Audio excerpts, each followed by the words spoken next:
Ladies and gentlemen, my guests at this time are Money, Power, Respect, Fabuloso, Fabricio, and Marco Mania. You gotta say with sabor, baby. Fabuloso, Fabricio, and Marquito Mania. Money, power, respect. I like it. With the gimmicks. I love it. So, I mean, how did you guys meet? Because I know you were in some singles action for a little bit. You were the East Bay Pro Tag Team Champion. But did you guys train as a tag team first and then something happened? Or do you guys both train as singles guys and then form the tag team? Yeah, so I started like around 2018. I think maybe Marco came in after like a year after. It was July 2019, and I remember so what they do is they'll have you come in and like observe the class, and it came out on a Tuesday, and I saw Surza and Fab. They were like both running ropes, and then they were doing some spots and stuff. And I was like, wow, like if I get to do anything with anyone at first, it would have to be either Surza or Fab. Okay. Yeah, and the way I found out about East Bay Pro was one of the wrestling coaches at the high school that I went to, Aniakai. He was a wrestler as well. His gimmick name was Anthony Ferris, or Earthquake Anthony Ferris. Okay.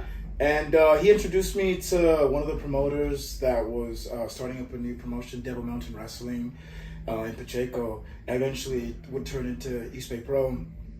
And I started like around 2016. It was my sophomore year of high school, junior year of high school.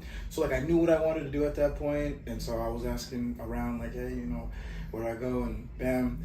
And I started shadowing the wrestlers. Okay. Right? So I couldn't get in there because I couldn't sign the waiver or anything like that because you always got to sign something to get in the ring. And I would just be shadowing them. Just be shadowing the wrestlers just to see what I was going to get myself into. So that started back in 2016. So like when I got a job and everything, something to support wrestling. 2018 is when I first started training. Okay. So we started out singles, but to circle back to the original question, by pure luck, fate, whatever, I got pulled into the office and they were like, we're adding you to the stable, and like your introduction into the world of professional wrestling will be you help Fabricio win the Battle Royal, then you help him win the East Bay Pro Heavyweight title. And so it just seemed like, boom, automatic. Like when I was ready to start bumping in matches, it was like, we're going to align you in this faction with Fab, and we're going to have you help Fab out. And then that just turned into, during the shelter in place last year, we were filming closed set wrestling shows, sanitized, and we started tagging during those shows. Okay. And then we kind of like thought like, well, coming back from the pandemic, there's not really a lot of set tag teams where like we are committed to being a tag team. So we thought like, let's fucking give this a shot and see what we can do with this and where we can go with this. Okay, that's what's up. Because so it was basically a story of like he's your heater and then he'll become your tag partner later on. Yes. I like that. Now, when you guys decide to become wrestlers and train, did you ever picture being in a tag team at all? I for me speaking, I didn't think that was not like a thought of mine of like I want to start being a tag team wrestler and I want to be an asshole heel. I just wanted to get in there, learn how to wrestle. I thought I was going to be singles. I thought I was going to start as like a super duper baby face, and whatever. None of it happened, but everything so far for me, I felt like has happened for the best. Yeah, honestly, I didn't expect it either, because I was so focused on wrestling singles, and now they're saying, hey, you're wrestling a tag match. Now we got to learn how to like share those moments with each other now.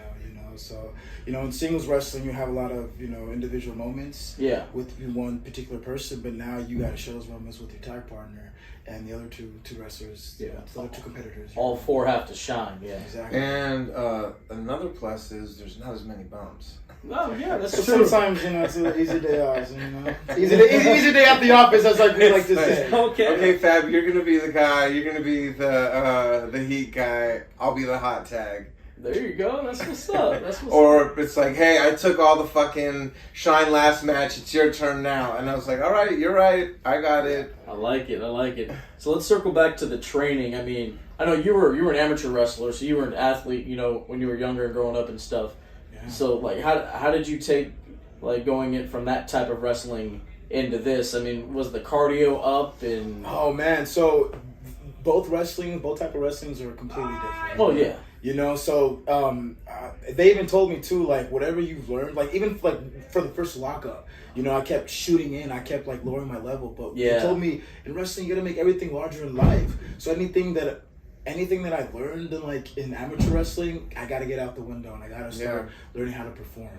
Yeah. So yeah, you know, it was a quick change, but with you know, it kind of like that was great. That was a great cameo. Whoever did that, thank you. It helped me train like mentally, you know, helped me condition mentally. Absolutely. For what I was gonna expect. Show me your ass. Oh, it's See? Big Big Toko. Just Hey! now. Yes, sir. Y'all doing interview? Yeah. So, there we go. So. That was good. That was good. So, I mean, were you an athlete growing up, and how did you transition? I was an athlete. I played soccer and basketball growing up. I had an older brother, so I knew how to run away from like legit chokeouts and punches to the face. And then, you know, I always try to keep active with sports, and then I always had a love for pro wrestling. And back in 2019, like 2018, I would go to these local shows, wrestling for charity. And I've known Rick Luxury for 21 years, something like that. And I trained briefly from like 2000 to 2003, stopped.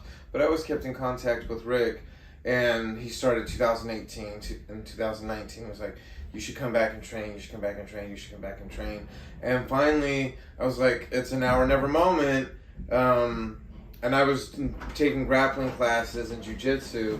And it was just one of those things like, if I don't do it now, I'm never going to do it. So I'll always have that regret, like, what could I have done in pro wrestling? So where did the name Money, Power, Respect come from? I am a huge fan of 90s hip-hop. Okay. One of my favorite groups still to this day is The Lox. And one of the hardest fucking songs is Money, Power, Respect. I figured it might have come from there. Yep. Money, Power, Respect, what you need in life. And I was just listening to it one day because we were just like, we don't want to have anything to do with our old faction we were in. Even the music that we came out to was just so fucking cringe. It was like, God, if I never hear Sexy back again, I'll die happy. And I was just listening to it and just like, the chorus. And I hit Fab. I was like, bro, like, what if we come back on our tag teams? Money, Power, Respect. We have the NPR logo. We could do the whole fucking West Side and flip it upside down for the M. And just have, like, all these things that we could incorporate and represent all in Money, Power, Respect. Absolutely. I love it. So, how'd that first tag team match go? Because, like we said, you know, there's an art to really tag. I mean, there's an art to professional wrestling in general, but tag team wrestling most importantly because of all the moving components. How did that first match go? It went well. I think it went Which one are we talking about? We're talking about the one front yard? we're talking about the one with Andy and Robert. Oh, yeah, that one was May great. of 2021. Oh, That's when yeah. we started first tagging. We came back. We made sure, you know, we had to, like, you know, if we were going to tag, we were going to be in sync, in uniform. Right. Not just with our moves, but with our presentation, the way we look. Our gear when we come out, just everything, just the vibe, everything. And, yeah, it was great. Even our finisher that we hit, we were like, the timing has to be fucking right. It has to look good. It has to be safe. And, you know, we're constantly learning. There's so much psychology in pro wrestling. And then you add tag team to that. And there's just a whole nother, like beautiful artistry of tag team wrestling and learning the psychology of that. Yeah, in your short time together, you guys have collected the East Bay Pro and WWZ Tag Team Championships. And our student showcase tag titles. team titles. Oh, okay. What I want to do, I think Fab will back me up on this, is we just want to, like, unify all of them. And then just be like, it's one tag team belt for all 3 of these. Okay. But even though these sexy shoulders can hold 30 pounds of gold. When we win more tag belts, Pro said that she's just going to hire someone to carry all of our belts around for us. I'll do it. You heard it here. I'll do it. That's great. Yes. Let's talk about Pollo Del Mar now. When did you guys decide to bring her in? Because she adds to the act tremendously. Tremendously. Yeah. Pollo Del Mar, we were talking about it earlier tonight. She's somebody that it was like an instant connection, instant click. When I met working in the Castro, and like since then it was like day one. We would always just like message each other wrestling stuff, and then when she started getting involved in the Wrestling for Charity shows in San Francisco, she's like, "You have to come to these shows. They're so much fun." And we just text, message, all that stuff, and she was super supportive too. Of like, I think you should train to be a wrestler. So then once we came back and we started tagging, I was like, you should come to one of our shows and hang out. And she started recording the tag match. Do you remember that? Yeah, I think with Aaliyah and Rick. And then she was doing live commentary. She posted it on YouTube. And then we were like, all 3 of us messaging, like, she's like, what do you think? Do you think I could be your manager? Like, how do you think we could work that out? And she came out one match. The other tag team had no idea what was going on. She walked up the steps, and they were like, what the hell are you doing here? And she pulled out a wad of money and started waving it, and then we just, boom, beat him up, hit our finisher, and the rest is history with Pollo. That's what's up. Yeah. That's what's up. So, I mean, y'all talked about collecting tag team championships. Y'all just made your debut with Agua in ring. Yes. So, shout out to Agua. Thank you so much. Shout out to Agua. Respect. Shout out Boss Man Slash. Yes, sir. Yes. So I can imagine y'all going after Too Fresh for those Agua tag team championships. You know, I mean, you guys are the hottest 2 tag teams in NorCal right now. I have nothing but respect for Zoe and Fresh. They're up here as far as NorCal tag teams, but I don't think we're that far behind. So now that we have our foot in the door, we would love to, mix it up with them.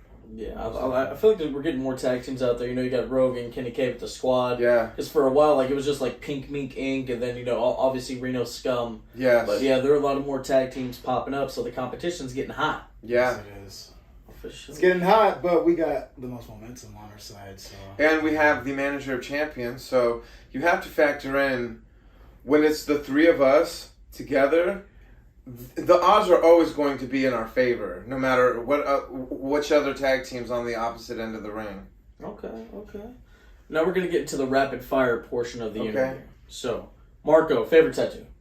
Favorite tattoo? I like my llama thigh tattoo. Okay.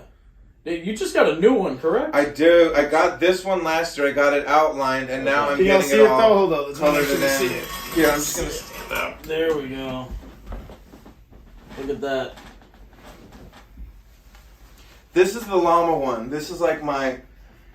Jesus, how long did that take? That was probably 24 hours. Okay. But I had to do it in sessions, obviously. So Yeah. the trace was like 4 hours, and then I had to just keep coming back to get it colored in. Okay. That's what's up. Favorite wrestler of all time? Man, I like to emulate Eddie Guerrero, man. Absolutely. I love Eddie Guerrero. Mm-hmm. The most charismatic and technical wrestler. He literally was the total package of what a wrestler should be. The best. And I love him to death. Yeah. Favorite wrestler of all time? Macho Man or Vader. I love Vader. Okay. Loved just how big and strong he was and how he would just beat anybody up on any given day. We're going to see you bust out a Vader salt one day? I've done it before, Okay. so why not? I love, I even have a Vader mask that I had made that I've worn a few times. But this time let's try it without the crash pad. Okay. Give me a wrestler and we'll pretend that's a crash pad. Favorite tag team of all time? Oh man, favorite tag team? That's a really good one. What? Oh man, there's a lot of them. This is rapid fire. Man, you were explaining your tag team for so long. I'll go right now. A favorite tag team of all time, I would say I love the Dudley Boys. Yes, love sir. the Dudley Boys. New Day, Steiner Brothers. Okay. When y'all gotta bust out the headgear like this? Yeah, I mean you were an amateur Bro, wrestler, we so you gotta can't. bust it out. Shout out to the Stoner Bros. That's kind of the thing that's right true. now. Could That you is imagine the heat we would get? I would never want that. Just one of y'all. Just one of y'all. But tag team, I'd say Legion of Doom. Bro, hell yeah. Road Warriors, yeah. What a ride. One Halloween, y'all gotta do it. Oh, we did the Dudleys. Okay, I saw that, maybe yes. I switch to the Dudleys. I saw that. You know. You know what? Next year, if we could figure out where the fuck to get those, Shoulder pads? Just yes, get some football ones and like And just add some spike spice. them out. Yeah. Yeah. And then we could get some for Pollo. It would be like pink, And and hers glitter would be all rhinestoned and bedazzled Yeah. out. That'd be sick. that would- Okay, that would all right. That would be wild. Yes, sir. All right. If you guys could wrestle any tag team in history, who would it be and why? Right now, I want to wrestle Midnight Heat. I want to wrestle the Stoner Bros. Okay. So, like 2022, it's on the list of must wrestle for me. I've talked about it with them multiple times, and you know this. I know it. You know That's why what's I didn't say coming. it. I know. Kid and Kit, if you're seeing this by some chance, that's my dream match. I want y'all money, power, respect versus the Impeccables. Yeah. I'm putting that out there in the universe. Okay. That's where we need our cardio up. We're working on it. So 2022, we're fucking throwing it out there. We're throwing it out there. Bring it. All right. If you could have a singles match with anybody in history, who would it be?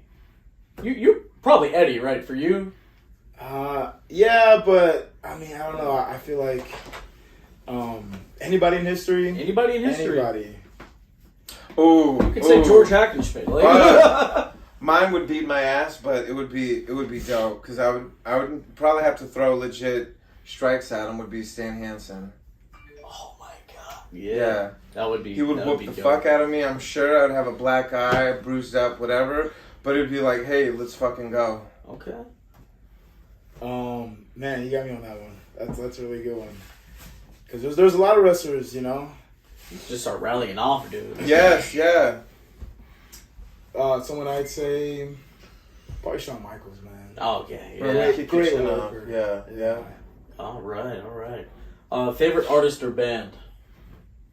Oh, fuck. Right now, hands down, Kendrick. Okay. Yes, sir. Yeah. Yes, sir. Kendrick's a good one. I'm listening to 21 Pilots right now, so I say 21 Pilots. You just went to the concert, right? I just went to the concert That's out there in what's LA. I went all the way out there to LA just to see a concert. We were at And Planet it was one of the best times ever. That's what's up. We were at Planet Fitness, and Immediately, I was like, we were doing the elliptical, and he goes, "Hey, that's that group that I went to their concert at." I literally was, like, I was "Oh, doing okay." cardio, and I hear the jam going on. It was Saturday, and I was like, "That's my jam, Marco. That's my jam." Yes, yeah. He was like, "Look, that's them." All right. And lastly, favorite cheat meal. I think it's pizza for this guy right here. Is that really a cheap meal though? I would probably Come say. on, bro, those carbs. How about the homeroom macaroni and cheese? Have you been there? Oh, that's good. I've never been to Homer, but I've heard about it. Bro, Homeroom is seriously. really good. The jalapeno popper macaroni and cheese, or the pesto one. Okay. Chef's Honestly, kiss. my go-to would be like chicken katsu, some Hawaiian What about Yes, the fucking sir. or the Salvadorian food that you pupusas? No, the other shit though, the fucking Tamales? Which one is that? no, with the rice and the plantains and the other. Oh, but that's not a cheat meal though. It's that's more it's soul food. You're Nicaraguan right. food. Yeah. Nicaraguan food. Okay. But that's not. So back to this pizza. What's the go-to? Oh my god, Let him know. He already. bro! This is another shout out. Concord off Olivia. Round Table always takes care of us next to Planet Fitness. They always hook us up. We got a special like wink wink manager special. You're only supposed to get one topping, but they always are like, oh, for you guys it's cool. We'll get you. Juicy's boy Arturo. Round Table calls, hey, we're not to shut down your guys' company. You're an interview that you're giving out free toppings. What the fuck? Nah, it's all love. My And the God, thing you is, know Marco, some wrestler? These motherfuckers. at Markomania 51 on all social. No, but and the thing is, they take care of us. They're open. They're the only ones that's open Right next past to 12. East Bay, right? Nah, it's a little down the way. It's like a 5-minute drive. Yeah, I know Yes. what you're talking about. And they always stay open until midnight. and they're not like asshole-ish about like, oh, get out, you gotta, it's fucking midnight, you have to leave now, da da da da da. And so they always take care of us. So that's like our hangout spot after shows. And if you're feeling guilty after your meal, you know there's a Planet Fitness right next to it. Right next to it. You can go have a lift, Yes. go out to do some cardio, but feeling guilty after your Or meal. sit in the massage chair. Is that one actually 24 hours? It is. Now, some of them be tripping. Bro, it's $23 a month, open 24 hours a day. We probably go twice a week where we'll do practice and then be like, bro, can you go to Planet Fitness tonight? Let's go do a quick 20 on the elliptical. Fuck that. And They made me buy a pass, right? What? We go, though. Guess how many times we went while I had the pass? Twice. Once. Once? And guess what? We fucked it up with some fucking round tables right here. Afterwards, yeah, we did. We did. Yes, sir. Oh, shit. We can edit this out, right? Oh, no, we gotta keep it all. We gotta keep it all. This is great. Marco, Fab, it's been great talking to y'all, man. Let the people know what Hey, y'all man, got thank coming you. up. No problem. No Oh, problem. shit. So I don't know if, like, this is, like, there's a few things. But we'll just fucking, whatever, we're shooting. December 3rd, we have PPW, Phoenix Pro Wrestling in Petaluma, California. Mhm. We'll be there. And then December 4th, very next day, Hall we of have Fame. the NorCal Hall of Fame show over there at Pacheco Square Garden, East Bay Pro Wrestling. And so We'll be wrestling MPT versus Rick Rick Luxury. Luxury for the Gold Rush tag Oh, titles. they're gonna have matches at the Hall of Fame? Yes. sir. Dylan Drake's Yes. going in. I'm excited. Yes. The end of January, fingers crossed, we're going to be wrestling a very fucking awesome tag team from Southern California. Okay. So, Okay. I don't want to say anything until, like, it's official. We get the word, like, yes, it's all systems But go. keep up with our socials and you'll Yes, find out. at Marcomania51 on all socials. At Fabuloso_Breeze on all socials. All Or right. just put Fabuloso Fabricio. He's You'll even find on- it somewhere. Find him on Tinder. All the dating apps. Yes, Bumble, all of them. etc. Bumble, all of them. Guys, thank you so much. you. I love your tag team work. You guys are really crisp. You don't Thank remind you. me of Harlem Heat. Bro, That wow, was- what you a know what? fucking compliment. And I Thank did you. That the was Bret our Hart first- gear. Yes, Our yeah. first gear was inspired by. It was the Harlem purple, Heat. I remember those Yes, suits. yes. All right. Because we were seeing the pictures and we're like, bro, fucking Harlem Heat, one of the greatest, most accomplished We're just throwing tag out teams. tag names. Like now, I kind of want to replace my who I would want to face tag wise. Yeah. Now I kind of want to face Harlem Heat. Like Hey, that They You would know, beat our ass, but it would be that is a fucking dream worth match it. of mine. Yeah. Yeah, bro, you better Yeah. call Booker T out, bro. Reality of wrestling. Booker! I Booker, bro. You see it? You see us right here. 5 times. Oh, That'd be awesome. Shout out to Booker T and Stevie Ray. yes, sir. Thank you guys so much. Thank you. 1 pound spec, eating live. 1 pound spec, eating right. 1 pound spec, sleep at night. You'll see the light. Key to life. This has been the Bulletcast. Thank you for listening.